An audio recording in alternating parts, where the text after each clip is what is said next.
Hello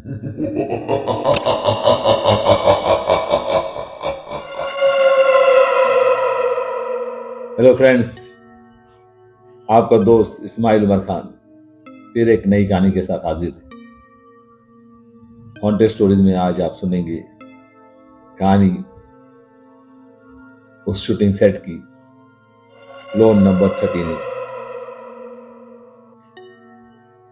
मेरा एक show था जो बहुत ही पॉपुलर हुआ था, जो हम नायगांव में शूट करते थे।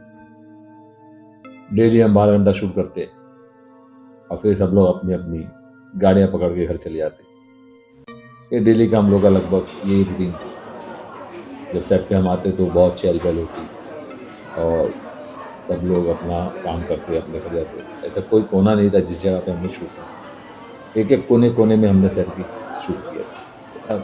मेरा एक ड्राइवर था, उसको आ रही थी बहुत नींद, तो सेट पे कहीं भी सो जाता था।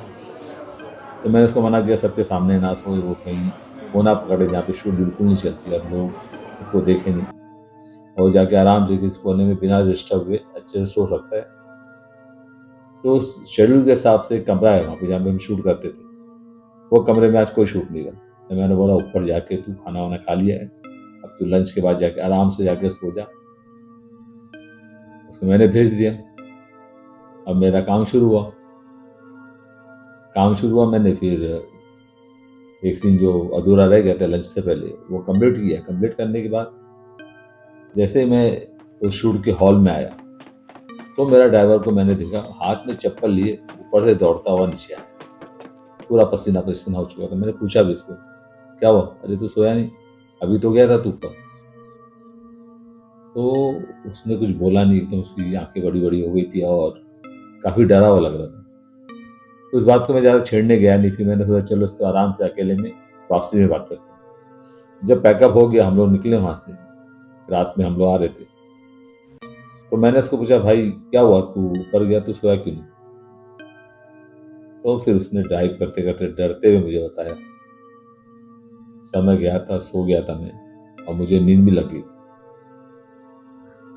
अचानक नींद में वो उसने बताया कि उसने देखा कि 3 लोग उसको आके बोल रहे, उठ ये हमारी जगह है, उठ ये हमारी जगह है, उठ ये हमारी जगह है, हमारी जगह है, उठ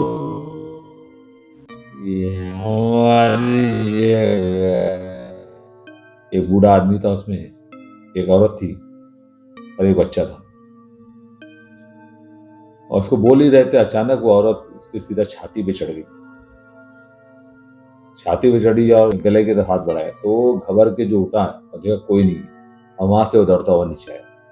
ये सुन के मैं भी शॉक हो गया, क्योंकि उस कमरे में हम लोग कई बार शूट कर चुके थे। तो शूट के दौरान तो हम लोग कभी ऐसा कुछ महसूस नहीं हुआ, लेकिन मुझे भी थोड़ा सा डर लगा। मिला यार, ये हम लोग जो शूट करते हैं, यानी कौन कौन सा लोकेशन हॉन्टेड है हमें खुद ही नहीं पता होता। हम लोग अपना चहल पहल होती है तो ऐसा उस चीज़ का कभी इफेक्ट होता ही नहीं है। अकेले में जाओ तो कुछ जाओ तो तब पता चलता है। फिर मैंने 3-4 लोगों से बात की। नेक्स्ट डे सेट के बारे में पता किया तो किसी प्रोडक्शन वाले ने मुझे बताया कि इधर इस सेट में, जो जिस सेट में हम शूट करते थे, उधर एक दफा आग लगी थी। और किसी के मरने की भी उसने बात बताई कि कोई यहाँ पे मारा भी था, कोई इलेक्ट्रिशियन शायद शॉक वॉक लेके मारा भी था।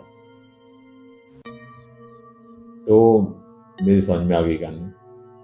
जैसे पिछली स्टोरी में मैंने बताया था, क्या होता है जब भी कोई जगह काफी समय से खाली पड़ी होती है, कम से कम 1 महीना 1.5 महीना, और वहाँ पे कोई मेंटेनेंस नहीं होता, कोई वहाँ पे झाड़ू पोछा नहीं होता, वहाँ पे कोई मकड़ी के जाले निकालने नहीं जाते, तो अक्सर ऐसी जगह को इस तरह की जो एनर्जीज होती है वो अपना घर बना लेती है। और वो जब वहाँ पे रहने लगती है तो उनको और लोग भी मिलते हैं, तो वो उनके अपने साथीदारों को भी इनवाइट करते हैं, आ जाओ आप लोग भी रहो, जगह खाली पड़ी है।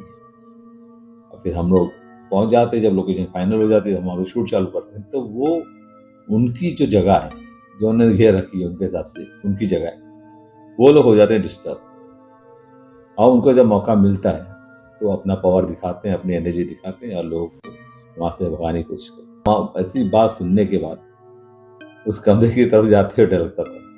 मैं भी कभी भी अकेले कभी उस कमरे में गया नहीं, और मैंने देखा है बहुत से लोगों ने शायद इस चीज को महसूस किया होगा कि कोई भी उस रूम में सोता नहीं था। फटी? चलो कमेंट बॉक्स में बताइए, फटी या नहीं फटी।